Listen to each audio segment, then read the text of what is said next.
بسم اللہ الرحمن الرحیم۔ ایک حدیث میں ارشاد ہوا ہے کہ جو شخص نماز میں سستی کرتا ہے اس کو 15 طریقے سے عذاب ہوتا ہے، 5 طرح دنیا میں، اور 3 طرح سے موت کے وقت، اور 3 طرح قبر میں، اور 3 طرح قبر سے نکلنے کے بعد۔ دنیا کے 5 تو یہ ہے: اول یہ کہ اس کی زندگی میں برکت نہیں رہتی، دوسرا یہ کہ صلح کا نور اس کے چہرے سے ہٹا دیا جاتا ہے، تیسرا یہ کہ اس کے نیک کاموں کا اجر ہٹا دیا جاتا ہے، چوتھا اس کی دعائیں قبول نہیں ہوتی، پانچواں یہ کہ نیک بندوں کی دعاؤں میں اس کا استحقاق نہیں رہتا۔ اور موت کے وقت کے 3 عذاب یہ ہے کہ اول ذلت سے مرتا ہے، دوسرا بھوکا مرتا ہے، تیسرا پیاس کی شدت میں موت آتی ہے، اگر سمندر بھی پی لے تو پیاس نہیں بجھتی۔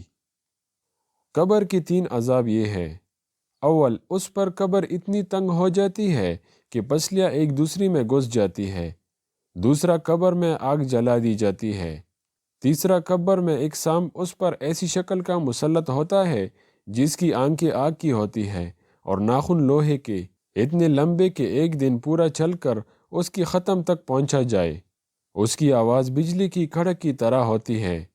وہ یہ کہتا ہے کہ مجھے میرے رب نے تجھ پر مسلط کیا ہے کہ تجھے صبح کی نماز ضائع کرنے کی وجہ سے آفتاب کے نکلنے تک مارے جاؤں، اور ظہر کی نماز ضائع کرنے کی وجہ سے عصر تک مارے جاؤں، اور پھر عصر کی نماز ضائع کرنے کی وجہ سے غروب تک، اور مغرب کی نماز کی وجہ سے عشاء تک، اور عشاء کی نماز کی وجہ سے صبح تک مارے جاؤں۔ جب وہ ایک دفعہ اس کو مارتا ہے تو اس کی وجہ سے وہ مردہ 70 ہاتھ زمین میں دھنس جاتا ہے۔ اسی طرح قیامت تک اس کو عذاب ہوتا رہے گا۔ اور قبر سے نکلنے کے بعد کی 3 عذاب یہ ہے: ایک حساب سختی سے کیا جائے گا، دوسرا حق تعالی شانہ کا اس پر غصہ ہوگا، تیسرا جہنم میں داخل کر دیا جائے گا۔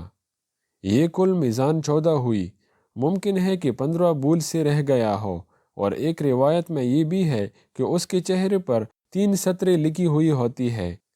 پہلی سطر: او اللہ کے حق کو ضائع کرنے والے، دوسری سطر: او اللہ کے غصے کے ساتھ مخصوص، تیسری سطر: جیسا کہ تو نے دنیا میں اللہ کے حق کو ضائع کیا، آج تو اللہ کی رحمت سے مایوس ہے۔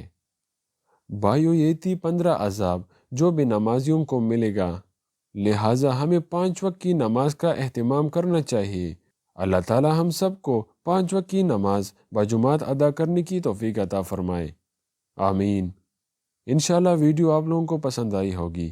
اگر ویڈیو پسند آئی ہو تو ہمارا حوصلہ بڑھانے کے لیے ویڈیو کو لائک کرو اور چینل کو سبسکرائب کرو۔